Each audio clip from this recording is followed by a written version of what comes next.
Hello everyone, DM Madcap here again, aka Mike, with another idea or thought on TTRPGs and how to run them successfully. There's a lot of stuff out there about how to become a good DM and how to do things well within this role-playing space. Some people have said, you don't need to have this ability to role play. You don't need to do any of that stuff as a DM. And I tend to be on the opposite side of that. Most DMs that are successful that I know understand that there's and you'll forgive my cough, I've got a little bit of a cold going on here. Most DMs that I know that are successful have some experience in doing role play because they are every single NPC in your world. And the most successful DMs are the ones that understand that whatever your big bad is doing out in the world will have an effect on even the lowliest person in the entire world that you're around.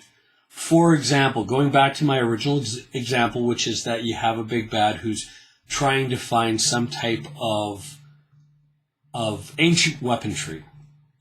Well, that big bad, when they're sending all of their minions out to collect these archaeological finds, whether they be hints on where to find the great weapon or whether they be the actual pieces of the weapon themselves, those things will actually affect things like trade in your environment. When there's not a lot of trade that happens in, say, the magical artifacts or magical archaeological items, then what happens is shortages come up. So when your characters in this particular adventure, what I would be doing is I would be saying, hey, potions, things that are easy to get, things that are easy to create, a +1 magical item, for example, or a potion, or even some of the wondrous items. Those still might be able to be found. However, some of the rarer things that do things like adjust stats, boost stats, or anything like that, those might be the things that are no longer easy to find. Your base level things like potions of healing that are just the single dice or the 2 dice and +4, I think it is, 2d4 +4. Those are going to be easy to find, but anything higher than that is going to be something that the characters are going to either be paying a premium for or will be basically impossible to find. And that's because there has been a artificial shortage created because all these archaeological people are now purchasing things that are going to be used for protection or for recovery. And in fact, even the big bad's minions might be doing the same if they can pass for human or if they can get to a town where their racial background is not going to be questioned.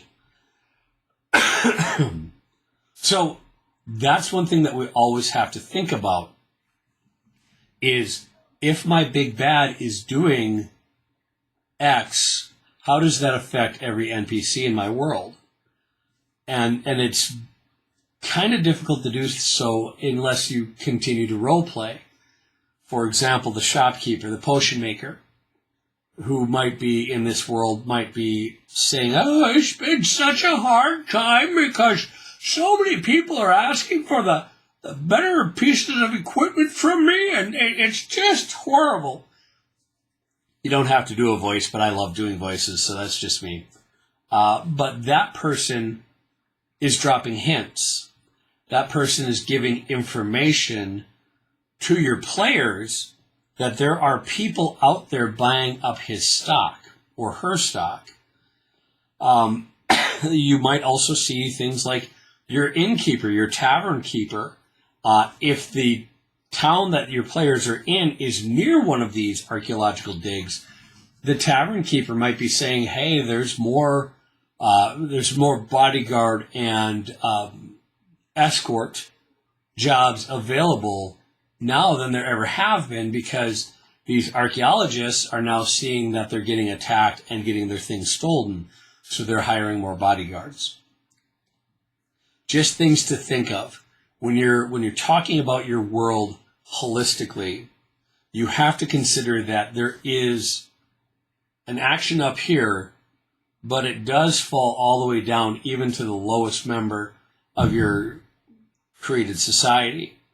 Your beggars might even have some thoughts on what's going on, because they're not getting nearly as many high buck people through the city, or they're seeing more, and so all of a sudden they're less likely to beg at your character's feet, rather than begging for someone who looks like they have more money.